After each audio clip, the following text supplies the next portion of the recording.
Ito ang boses ng hating gabi.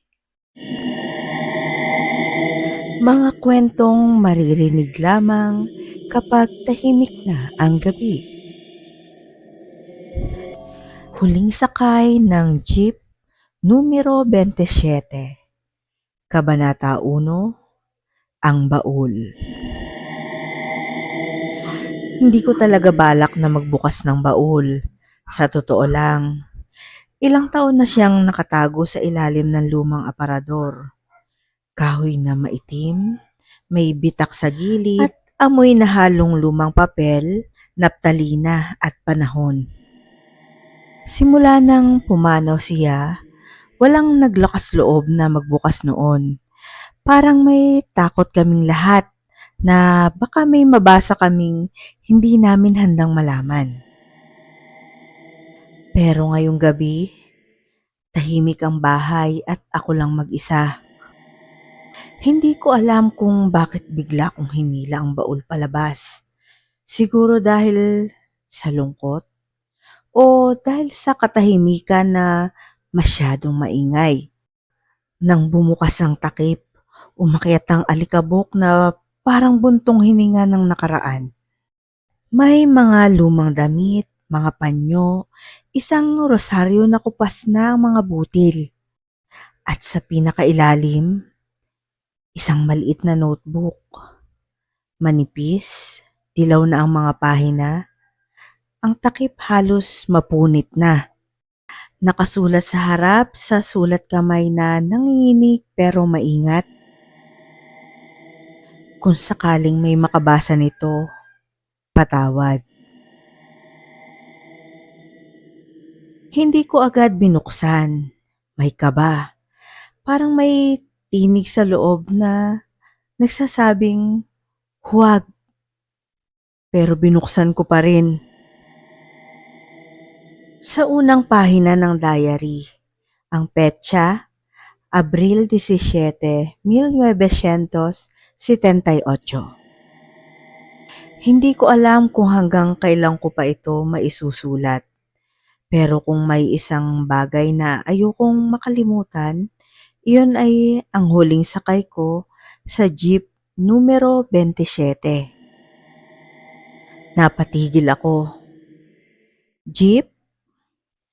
Napakunot ang noo ko. Hindi ko maalala na may nabanggit si Lola tungkol sa jeep. Mas lalo na ang jeep na may numero. Nagpatuloy ako sa pagbabasa. Tuwing alas 10:30 ng gabi, umaandar ang jeep na iyon. Hindi mas maaga, hindi mas huli. Ang lahat ng sakay may dinadalang kwento na hindi nila masabi sa kahit sino. Napangiti ako ng bahagya. Akala ko nung una, baka kwentong pagod lang ng isang matandang babae. Pero nang bumuklat pa ako, sa gilid ng pahina, paulit-ulit na nakasulat na parang dasal. Jeep numero 27. Jeep numero 27. Jeep numero 27. Pagbuklat ko, may nahulog mula sa pagitan ng mga pahina. Isang sobre. Walang stamp, walang address. Sa likod, isang pangalan lang ang nakasulat. Para kay Rosa. Hindi si Lola ang Rosa, alam ko iyon. Ibig sabihin, may isa pang babaeng kasama sa kwentong ito. Binuksan ko ang sulat.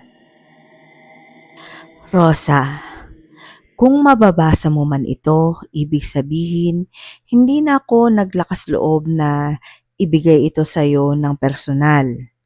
May mga bagay talagang mas madaling isulat kaysa sabihin. Lalo na kapag gabi at nasa loob ka ng jeep numero 27. Biglang parang may gumapang na lamig sa balat ko. Hindi takot, kundi pakiramdam na may taong naghihintay na may makinig. Ipinagpatuloy ko ang pagbasa ng sulat. Hindi ko alam kung napapansin mo pero tuwing huling sakay natin, Pareho tayong hindi bumababa agad.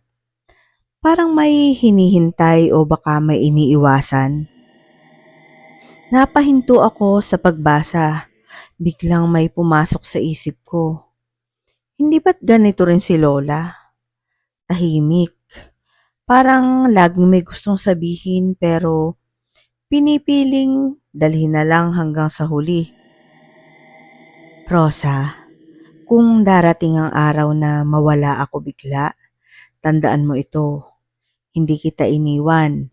May mga bagay lang na hindi marunong bumaba sa tamang hintuan. Isinara ko ang sulat at doon ko napansin sa bawat pahina ng diary, sa bawat sulat, iisa lang ang oras na binabanggit, 10:30 ng gabi. May mga jeep na umaandar kahit tapos na ang biyahe at may mga pusong natutong sumakay kahit alam nilang baka hindi na sila makababa. Dahan-dahan kong isinara ang libro at doon ko naisip, baka hindi lang itong kwento ni Lola. Baka hinihintay lang nitong may magbasa. Isasara ko muna ang pahinang ito. Hindi dahil wala na akong mababasa, kundi dahil may mga kwento na mas mabigat kapag binasa ng tuloy-tuloy. Ang baul ay nananatiling bukas. Ang diary nasa tabi ko pa rin. At ang pangalang Rosa na hindi maaalis sa isip ko. Kung totoo ang isinulat ni Lola, may mga biyahe palang hindi para sa pag-uwi, kundi para sa mga bagay na patagal na nating iniiwasan. Sa susunod na kabanata, bubuksan ko ang pahinang unang nagbanggit sa kanya, ang babaeng unang sumakay kasama ni Lola sa huling biyahe ng jeep numero 27. Sundan sa susunod na kabanata ng Boses ng Hating Gabi.